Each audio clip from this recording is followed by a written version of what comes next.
Martes 4 de junio, todo el día o casi todo el día, taller con empresas públicas de la función ejecutiva, 23 empresas públicas evaluamos, prohibido olvidar, antes no había ni empresas públicas, no había, lo que habían era instituciones públicas o sociedades anónimas para privatizar prácticamente, ¿verdad? Entonces, si uno quería mejorar en gestión una institución pública que vende bienes y servicios, etcétera, no podía ser la empresa pública, tenía que ser la sociedad anónima. Gracias a la nueva Constitución y al Código de la Producción existen ahora las empresas públicas que son del sector público, controladas por Contraloría, etcétera, pero ya tienen la flexibilidad de gestión de la empresa privada. Entonces logramos captar el mejor de los mundos, adecuado control social, pero adecuada flexibilidad en gestión. Veamos rápidamente, bueno, revisamos 23. Para variar despacho, como siempre ellos arreglan las cosas en el escritorio y a mí me revientan ya en el día a día, pusieron 10 minutos por cada empresa. ¿Cómo evalúan Petroecuador en 10 minutos? ¿Cómo evalúan CNT en 10 minutos? Por supuesto, teníamos que acabar 4:30 y acabamos 8:10, 3 horas 40 minutos de atraso, ¿no? Y don Gil es el que se tiene que quedar después hasta las 12 de la noche porque se retrasan todas las... Que además le dije que no me pongan reuniones y pusieron, ¿no? La necedad. Porque yo sé cómo son estas cosas, o sea, se sabe cuándo inician, no se sabe cuándo terminan, entonces que no me pongan más reuniones y nos dedicamos todo el día al taller. Pusieron que acabamos 4:30, 10 minutos por empresa, eso no existe, pero ellos arreglan todo en el escritorio. Y a las 6 de la tarde me pusieron despacho y a las 6 de la tarde otra reunión. Bueno, la última reunión tuve como a las 11 de la noche, que era con la gente de enlace, me parece. Ahora con Fernando Alvarado. Ya, SECON, no, por la cumbre de periodismo responsable. ¿A qué hora tuvimos la reunión finalmente? 9, 10 de la noche, ¿no? ¿Cuánto? A las 9 de la noche, 8:45, 9 casi. ¿Ya? Y por supuesto no pude despachar nada, ¿no? Por gusto se engaña, me molesta que, porque ya es necedad, se les dice. Sí, lo retamos. Lo estoy retando, ¿por qué creen que es? Pero también me estoy desahogando, porque es una indignación, Dios mío, y una frustración que no se corrige esta cosa después de 6 años, por más que se dice. Bueno, entonces, aquí algunos datos del taller que tuvimos. Entonces, esto puede estar contento el pueblo ecuatoriano. Ya tenemos empresas públicas que en general funcionan y bastante bien. Aquí está el señor gerente de la Corporación Nacional de Telecomunicaciones. Pregúntele cuáles eran las utilidades de la CNT antes del gobierno. Acuérdense que era Andinatel, que algo de utilidad tenía, y Pacifitel, que era una cueva de ladrones. Ustedes bien saben cuál era el partido político que se había robado Pacifitel. Y perdía plata. Telecomunicaciones es el negocio más rentable del mundo. Y Pacifitel perdía plata. Hoy las utilidades de esa CNT son superiores a los 100 millones de dólares. Pero lo más importante son los servicios que está prestando. Déjenme hacer esta introducción. Y de ahí, César, como tú eres técnico, o dice que eres técnico, ¿no? Muy muchacho, pues barcelonista el pobre.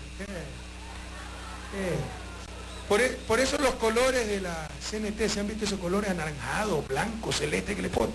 Mal gusto, pues mal gusto, ¿qué quieren que haga? Bueno, antes del 2007, las empresas del sector de propiedad pública, porque no existía el concepto de empresa pública, víctimas del neoliberalismo, debilitamiento para su privatización, se hicieron sociedades anónimas, todas las distribuidoras eran nuestras, pero hicieron de las 18 y 19 distribuidoras eléctricas, por ejemplo, cada una una sociedad anónima, cada hidroeléctrico una sociedad anónima, Transeléctrica, la que transmite, sociedad anónima, porque querían venderlo, en vez de hacer consolidar, generación, una sola empresa, distribución, una sola empresa, cada distribuidor una empresa aparte, porque querían venderla. Articulación bajo el Fondo de Solidaridad como su principal accionista. Ese fue el país que recibimos. Compatriotas, prohibido olvidar. Esa fue la idiotez de los que se creen patricios de este país, pretenden ser los patriarcas de este país, y todavía en vez de callar y pedir disculpas con algo de dignidad, nos quieren dar clases de economía, de política, de moral. En la Constitución de 1998 se creó el Fondo de Solidaridad. Y ese Fondo de Solidaridad era el que manejaba 2 sectores estratégicos fundamentales, telecomunicaciones y electricidad. Y le dieron las empresas. ¿Para qué? Para que las vendiera y con esa plata se ayuda a los pobres. Imagínense qué mentalidad, qué paternalismo, qué torpeza. 2 sectores estratégicos en manos de un fondo de solidaridad y que para ayudar a los pobres, para financiar maternidad gratuita, etc. O sea, no tenía lógica ni concierto aquello. Ese fondo de solidaridad no existía Ministerio de Electricidad, no lo manejaba las eléctricas un Ministerio de Electricidad. No existía un Ministerio de Telecomunicaciones, no manejaba las telecomunicaciones un Ministerio de Telecomunicaciones, con planificación, con visión nacional, visión de futuro, de modernización. Lo manejaba el Fondo de Solidaridad para vender todo eso y ayudar a los pobres. Ese es el país que recibimos. Y esos son los que nos quieren dar cátedra y dicen que antes estábamos mejor. Están chiflados, ¿no? Prohibición de la reinversión en las empresas, no se podía reinvertir, y el Estado tampoco podía invertir en las empresas. Como eran sociedades anónimas de derecho privado, cuando llega el gobierno se me caía en pedazos el sistema eléctrico ecuatoriano y no podía meter plata, me glosaba Contraloría. ¿No ven que eran empresas de derecho privado? Aplicación de lo peor de la legislación pública y sin tener los beneficios de lo privado. Porque controles por todos lados por Contraloría, que hay que hacer una reflexión nacional sobre Contraloría. Muchas veces el peor impedimento para la eficiencia, porque ahí tenemos burócratas que nunca han hecho nada y no dejan hacer nada. Yo lo he vivido, no es problema del actual Contralor, a quien estimo mucho, pero yo lo he vivido. Cuando regresé de Bélgica con una maestría, con tanto entusiasmo, a servir a mi patria, recibí a estos pseudos auditores, pero usted tiene que hacer esto. Manejamos créditos externos. Si no los utilizamos teníamos que pagar comisión de compromiso, centenas de miles de dólares en multas. Teníamos que ir rápido. No, usted tiene que hacer esto. Oiga, pero si hago todo esto, no voy a poder hacer nada. ¿Sabe lo que me contestó? Pero en serio, no le estoy inventando. No sé, ese no es su problema. Le tiene que cumplir la normativa. O sea, no es mi problema que el país pierda centenas de miles de dólares. No es la indolencia de esta gente. Entonces el país tiene que hacer una reflexión sobre el rol de Contraloría.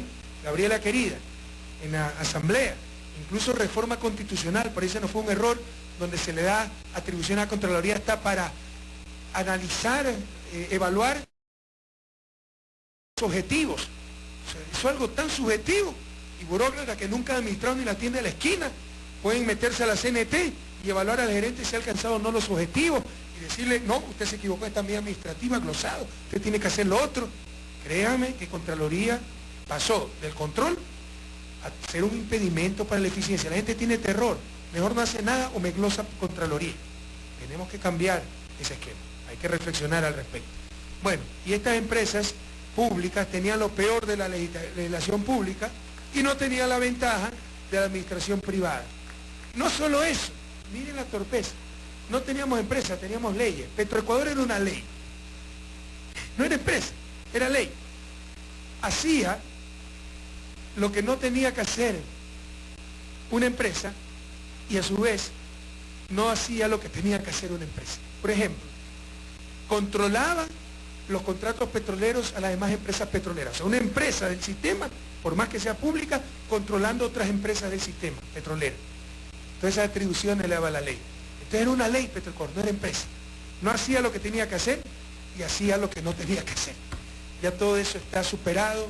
A partir del 2007 son estratégicas para el desarrollo nacional, rol respaldado en la Constitución, marco legal para las empresas públicas exclusivos, tomando lo mejor de los mundos, un adecuado control social de las empresas, pero también la flexibilidad de la administración privada. Directorios ágiles, no corporativos, ese era otro problema, los directorios eran muchas veces corporativos, hasta con representantes del sector privado, con conflictos de intereses.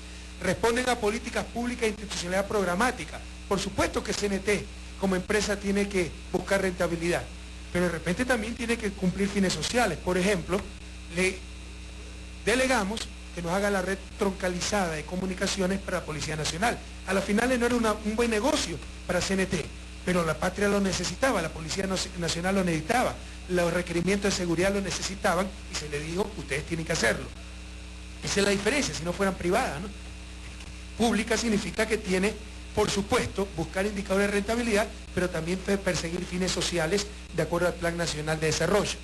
Y tienen instrumentos de soporte para alcanzar los objetivos de la planificación nacional. Sigamos. Y empezamos, bueno, rol de las empresas públicas. ¿Cuándo hacer una empresa pública? Por ejemplo, para gestionar sectores estratégicos, que son de alta rentabilidad. O son fundamentales para el desarrollo, muy riesgoso dárselo a la empresa privada con fines de lucro. Prestar servicios públicos, que algunas veces no son rentables. Telefonía, yo he dicho, es rentable. Sí, es rentable en la zona urbana, pero vaya a la zona rural y no es rentable. Entonces, si todos tuviéramos empresas privadas en telecomunicaciones, Ibarra seguramente tiene, Ibarra Centro tiene teléfono, pero la parroquia de allá arriba no lo va a tener, porque no es rentable. Entonces, ahí se justifica la empresa pública. Aprovechar recursos naturales o bienes públicos.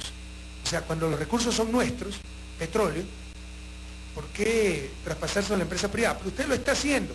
Prestación de servicios. Esos son los nuevos contratos.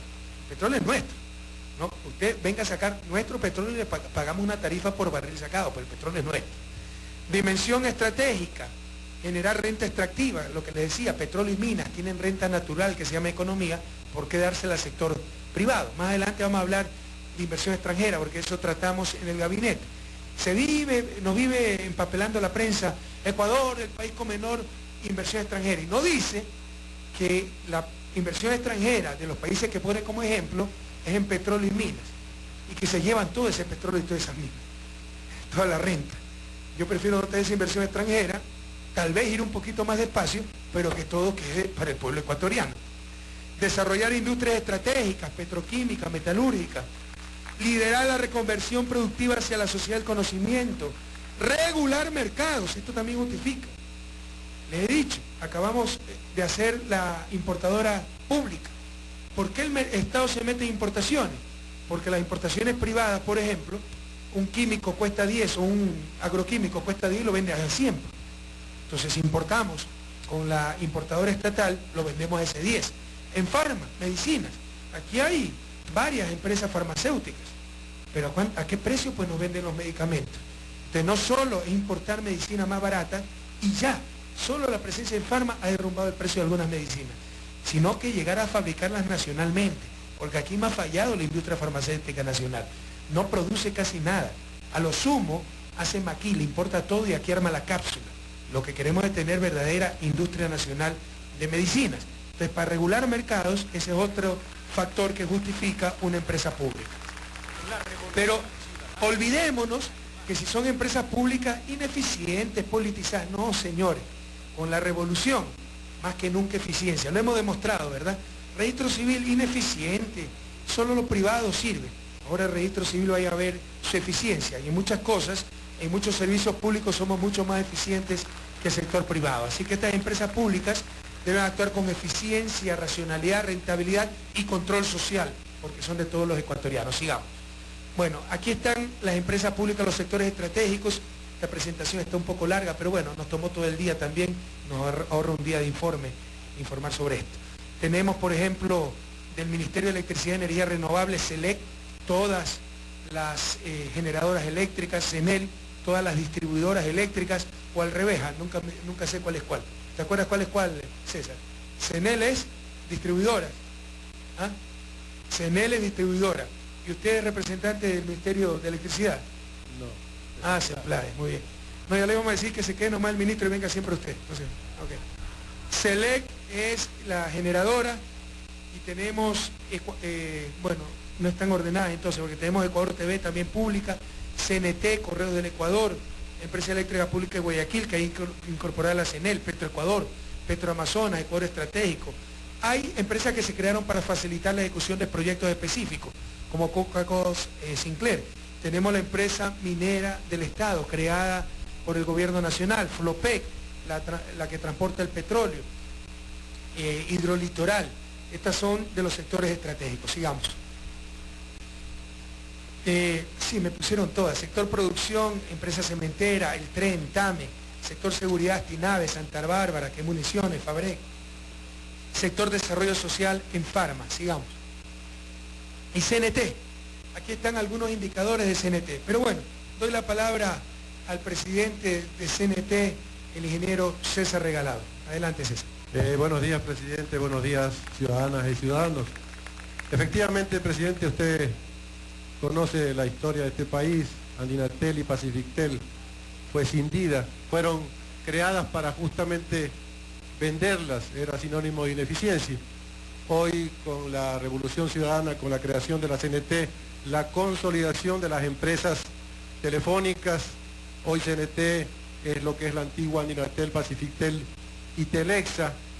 Usted ve en el 2006, presidente, teníamos 78 millones de utilidad, hoy tenemos 159 millones de utilidad para justamente el desarrollo de las telecomunicaciones. Pero permite, César, hacer una precisión. 78 millones, pero por Andinatel. Básicamente porque por Pacifictel y Telexa perdían dinero, sí, exactamente. Hoy estamos llegando a los 160 millones. 160 millones de utilidades y ya estamos repartiendo también utilidades, beneficios para el presupuesto del Estado. Prohibido olvidar, porque ahora nos quieren dar cátedra de transparencia, honestidad, y que se cogen de ese crédito de USAG. O sea, el presidente es culpable de un crédito que un banco incautado se dio a un ciudadano, y de USAG, y no saben de qué acusarnos. Esto era corrupción, cuando hacían perder plata hasta Pacifitel. Con las manos limpias de la Revolución Ciudadana, hemos duplicado las utilidades del sector telecomunicaciones, compañeros. Esa es la realidad incontestable, innegable. Y no solamente eso, presidente, sino que estamos entregando nuevos servicios a la ciudadanía.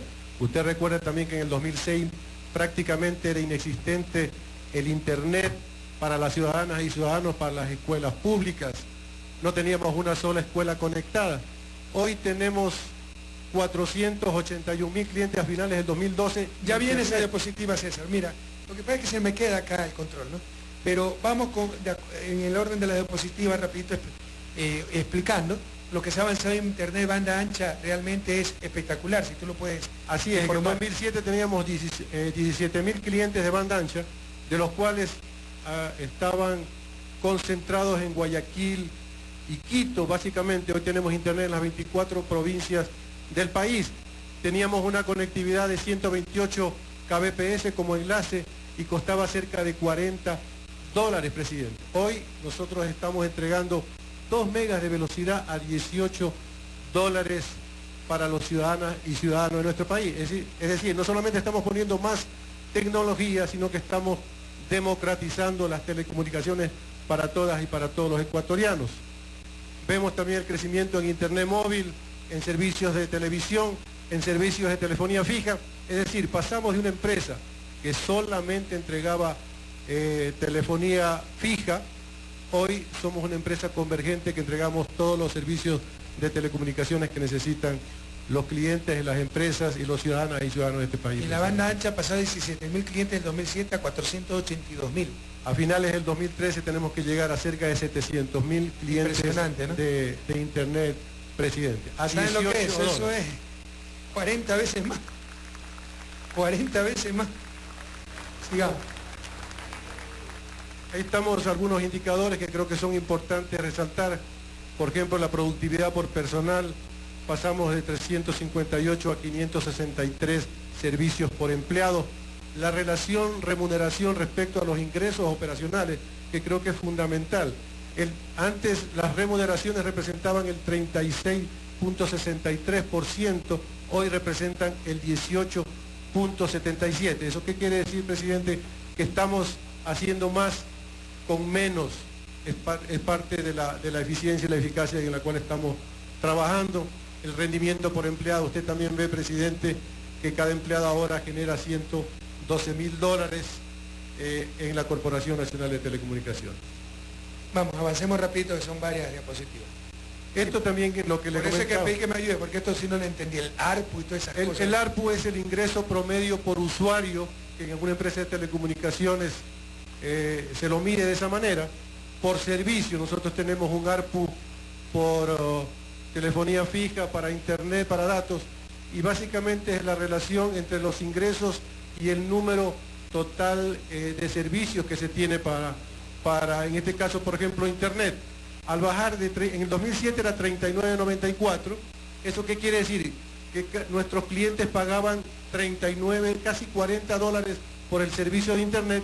Hoy estamos en un promedio de $20.33 porque tenemos diferentes planes, de $18, de 20, de 25, y no solamente con aumentando la velocidad, que hemos aumentado en 10 veces la velocidad a 2 megas por $18, presidente. El ARPU Internet fijo en la región, Ecuador el más bajo, ¿Qué significa aquello? Ecuador está en 20.33, es decir que por 2 megas los clientes en promedio en el Ecuador pagan $20.33, tenemos que en Brasil pagan $32, en Argentina pagan 25, en Venezuela 18.34. Estas son las cosas que no se dicen, compañeros.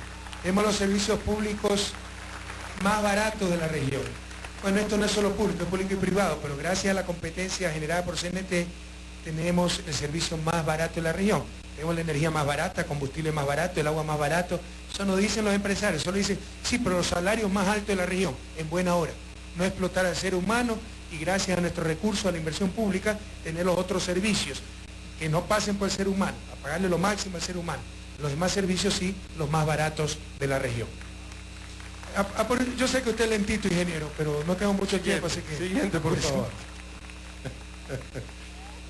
Siguiente, por favor. Bueno, esto no es coincidencia, presidente, hay que hacer proyectos, como usted dice, en la planificación no solamente hay que planificar, sino hay que ejecutar para que las cosas se hagan. Vemos que la conectividad internacional, para justamente el crecimiento de Internet, hemos crecido 71 veces, presidente. No son crecimientos, estamos en una revolución y justamente para eso tenemos que crecer en esos valores. Hemos crecido de 0.7 gigabits, que era la capacidad que teníamos para conectarnos con el NAP de las Américas, justamente para salir al Internet, a 50 gigabits por segundo. Este por el cable que negociamos, ¿cómo es el cable submarino, que también nosotros tenemos cable... Que lo negoció el vicepresidente de la República, cuando era ministro de Sectores Estratégicos. Y también para lo que es la transmisión local, presidente, igualmente no es coincidencia, tenemos que conectar a todas las provincias y cantones de este país y para eso es fundamental la fibra óptica.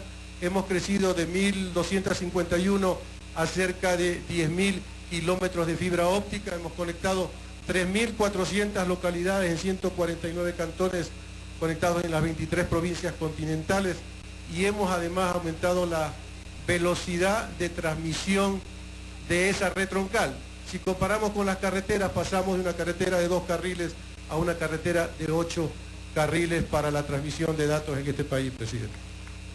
La revolución ciudadana está en marcha. Esta es la red troncalizada que usted hacía mención, presidente, un proyecto importantísimo para la seguridad ciudadana. Hoy tenemos una cobertura de 95... ¿Se explica qué significaba no tener esto? Que la policía no tenía comunicación. Efectivamente, presidente, la policía podía hacer los operativos, pero no tenía cómo comunicarse con su central, por supuesto poniendo en peligro la vida de los policías. Hoy tenemos una red de las más modernas del continente. Sin lugar a dudas esto nos va a permitir seguir avanzando e integrando a los diferentes organismos de seguridad del país porque las características de la red así lo permiten. Y ya no solamente transmite voz, sino también datos, presidente. La siguiente, por favor. Igualmente dentro de la política, de lo que usted decía, que las empresas públicas no solamente están para ser eficientes desde el punto de vista económico, sino también la rentabilidad social es parte fundamental de esa transformación. Nosotros hemos llegado con tecnología CDMA 450, que es una tecnología para sectores rurales. Hemos invertido 38 millones y hemos incorporado 3.500 poblaciones rurales conectadas e igualmente en la parte educativa hemos conectado a 5.321 instituciones con internet gratuito. Antes de nuestro gobierno existían 0 instituciones conectadas con internet gratuito, presidente. Y estos son los desafíos de la empresa, que creo que es importante llegar a 1 millón de accesos de banda ancha fija y 500.000 accesos de banda de fibra óptica al hogar, modernización del 100% de los centros integrados de servicio, conectar el 100% de los cantones continentales de este país con fibra óptica. Eso es fundamental para el desarrollo de las telecomunicaciones. Para la eficiencia, para la competitividad, para el desarrollo productivo, para la matriz productiva. Hay estudios, presidente, que dicen que por cada 10 puntos que se aumenta en banda ancha, el Producto Interno Bruto crece en 1.5%. Estudios que nos dan que es fundamental que la conectividad de este país aumente. Y alcanzar igualmente como parte de los compromisos de una empresa eficiente, alcanzar los $1.000 millones en ingresos y $300 millones de superávit neto, que nos va a permitir, por supuesto, seguir invirtiendo en los diferentes proyectos. ¿Cuántas escuelas ya tenemos con internet banda ancha? Solamente CNT tiene más de 5.000 escuelas conectadas. Antes de la revolución, cero escuelas. Y hay internet banda ancha gratuito al que pueda acceder también los padres de familia y las comunidades. Esa es la revolución, compañeros. Y hay caretucos que nos dicen, recién estamos hablando de la matriz, diversificar matriz productiva. Si no había ni siquiera internet, telecomunicaciones, energía, ¿cómo se iba a diversificar la matriz productiva? Esto es parte fundamental de esa diversificación. Miren cuánto tiempo le ha tomado el ingeniero, claro, él es lentito, un poquito lento, pero cuánto tiempo le ha tomado el resumen. Pero despacho me puso 10 minutos para evaluar una empresa como CNT. Citan los otros 22 gerentes, porque vamos a recibir el informe de los otros. Mentira. Gracias, presidente. A ver qué dicen. ¿Ha hecho un buen trabajo o no? Que si lo invitamos al almuerzo con Barcelona este lunes o no. Este lunes recibo Barcelona, César, por el campeonato. Así que, bueno, no, con mucha alegría vamos a recibir al campeón del fútbol ecuatoriano y queda cordialmente invitado, ingeniero regalado.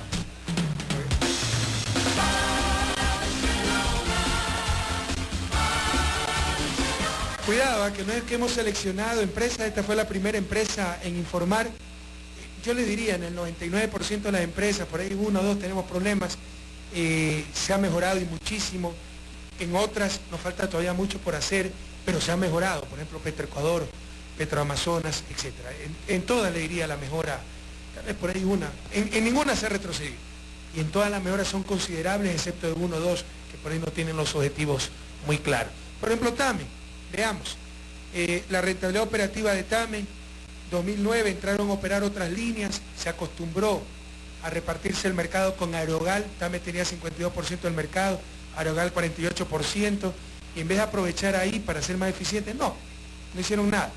No se imaginan, O sea, los miembros de la Fuerza Aérea pagaban 10% del pasaje, exceso de personal, unas ineficiencias terribles. Entonces, entran a competir con otras empresas, se derrumban las utilidades. En el año 2009 16 millones, en el 2012 hemos subido nuevamente a 28 millones. Sigamos. Pero no solo eso. ¿Por qué TAME? Bueno, es una empresa vinculada a la defensa, ¿no?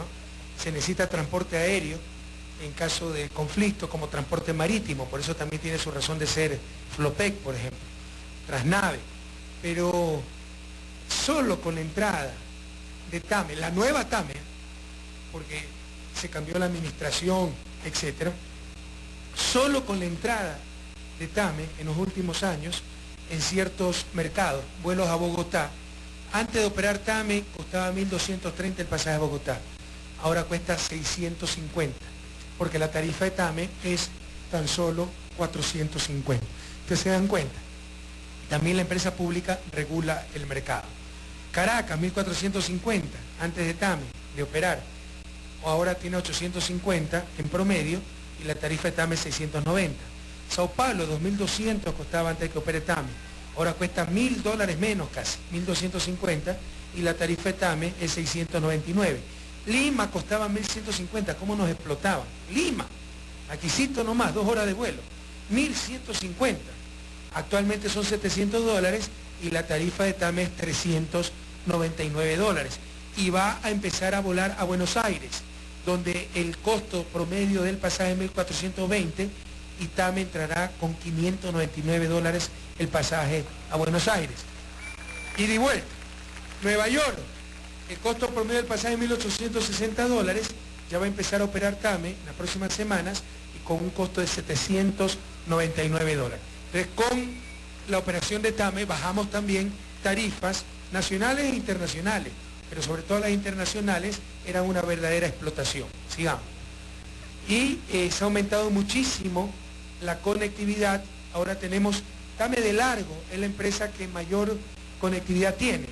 Esa es otra razón de ser de las empresas públicas. Claro, LAN, Aerogal, van a volar Quito-Guayaquil, Guayaquil-Cuenca, las rutas rentables. Pero Quito-Tena, Quito-Santa Rosa, Guayaquil-Loja, ya no son tan rentables y no viajan las empresas privadas, pero sí viaja TAME. TAME tiene 15 destinos nacionales, porque no solo la rentabilidad financiera, es la rentabilidad social. Habrá rutas donde pierda plata, pero está dando ese servicio social. 7 destinos internacionales y, como mencionamos, 2 destinos adicionales internacionales en el 2013, Buenos Aires y Nueva York. Sigamos.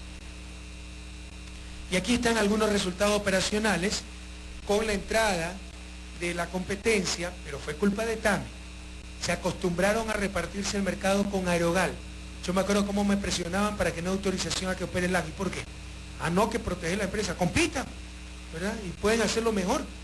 Entonces, con ese golpe pasaron los vuelos 2008, 22.555, al 2009, 18.723. Actualmente tenemos 27.000 vuelos, mucho más que en el 2008. Número de pasajeros, 2008, 1.595.000, hoy 1.826.000. Ingreso por pasaje volado, $89.000, no entiendo muy bien, $131.000. No entiendo muy bien este indicador. En todo caso, es un indicador de rentabilidad que ha aumentado. Carga también ha aumentado mucho, de 4 millones, no me ponen las unidades, a 4.926.000. Es decir, está mejorando claramente también. Sigamos. Por ejemplo, este otro indicador muy importante.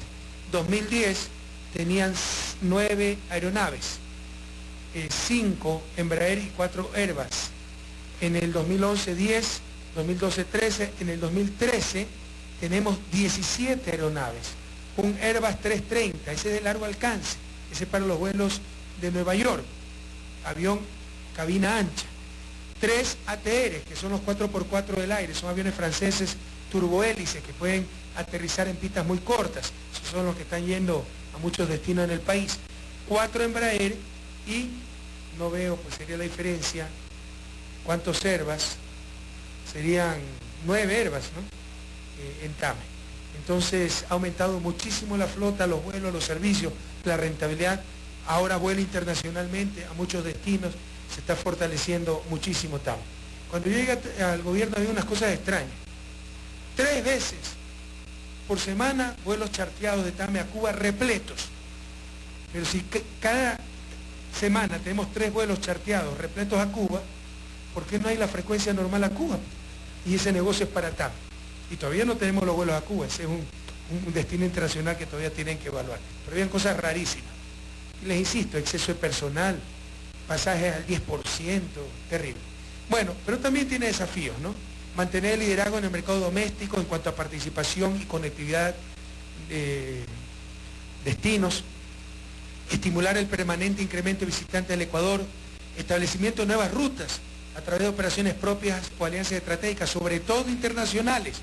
Uno de los grandes problemas de nuestra América es la falta de conectividad. Créanme, para mí es más fácil llegar a Bruselas, de Quito a Bruselas, que de Quito a Brasil. Y hablamos de integración. Eso no puede irse dando. Muchas veces para ir a Brasil hay que ir a Miami primero. Quito, Miami, Miami, Brasil. Contar con sistema de apoyo tecnológico de clase mundial, formación de pilotos y técnicos para apoyar el crecimiento, lograr rentabilidad del 5% sobre ingresos operacionales, a 10 años activizar el mix de la flota aérea, a aeronaves propias versus arrendadas, porque también se habían cometido graves errores estratégicos en comprar la flota, no eran los aviones más adecuados. Por ejemplo, nunca se habían comprado los ATRs, que para pistas cortas, un país con una geografía tan complicada como el Ecuador, era lo adecuado, y nunca se habían comprado ATRs. Bien, sigamos. Hay otra empresa que queríamos... También sectores Ecuador Estratégico se conformó como una empresa pública para agilitar un poco la ejecución de las cosas. Básicamente Ecuador Estratégico es el que maneja los fondos, los excedentes petroleros que ahora quedan para el desarrollo local. Y ya tenemos los resultados. Y estas imágenes, compañeros, hablan más que 1 millón de palabras. Esta es nuestra mejor respuesta ante tanta mentira, ante tanta tontería que se dice. El petróleo es una maldición, claro, cuando no se lo maneja bien. Pero cuando se lo maneja bien, es una bendición. Y veamos la bendición para comunidades amazónicas.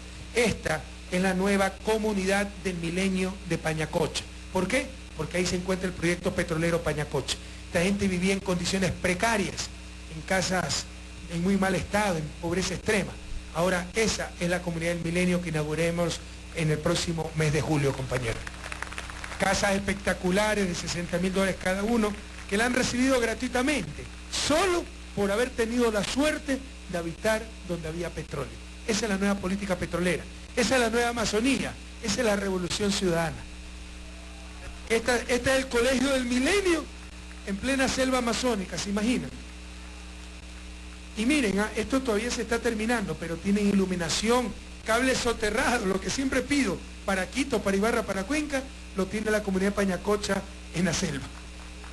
Aceras, bordillos, adoquinados, espacios verdes, esas son las aulas del Colegio del Milenio para Quito, Guayaquil, Ibarra, no, para Pañacocha, comunidad de 80 familias que tuvo la suerte de habitar en un territorio donde había petróleo. Esa es la nueva visión. Y vamos a llevar a las comunidades amazónicas para que vean que con manos limpias, mentes lúcidas y corazones ardientes por la patria, el petróleo no es una maldición, es una bendición que nos puede hacer alcanzar el buen vivir, superar rápidamente la miseria.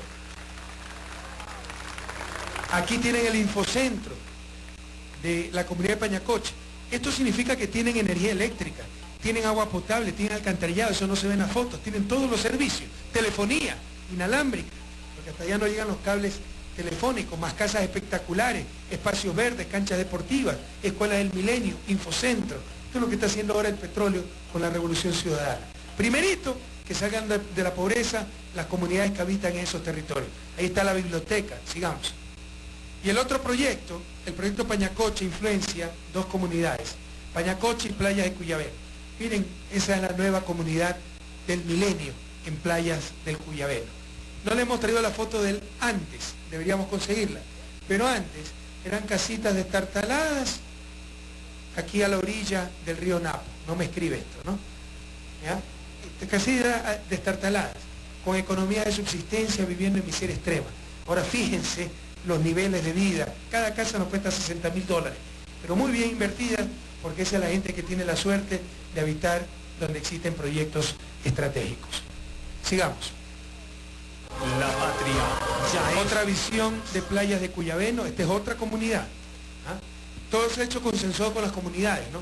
Cómo querían las casas, etc. Ahí está el parque, es decir, espacios verdes, espacios públicos. Sigamos.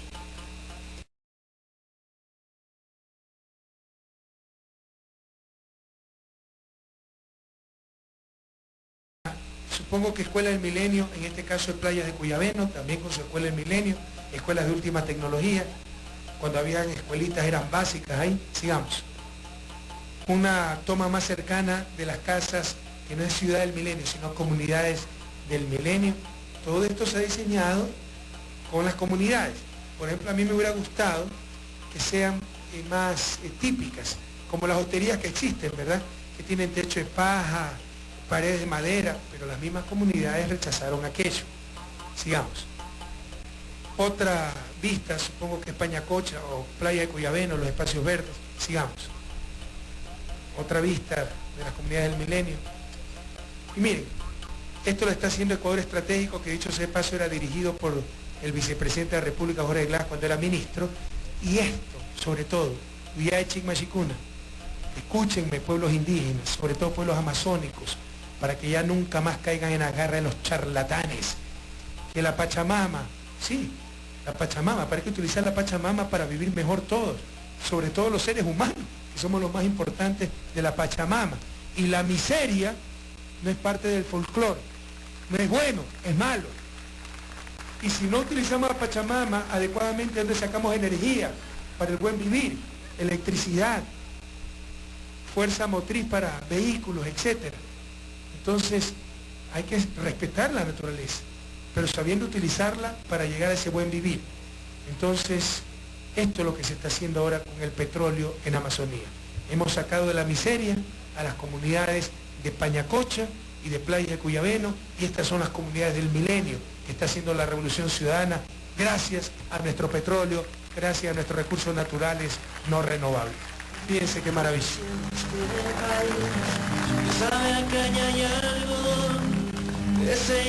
Miren si ponemos al menos en la página web lo que era antes, si hay fotos de lo que era antes. Era terrible, vivían en condiciones de extrema pobreza. Bien, ¿tenemos alguna empresa pública adicional? No, ok, continuamos, eran 23, no se asusten, solo presentamos 3 y no la exposición total. Tal vez CNT fue la más completa, lo demás son algunos indicadores importantes. Bueno, luego continuamos.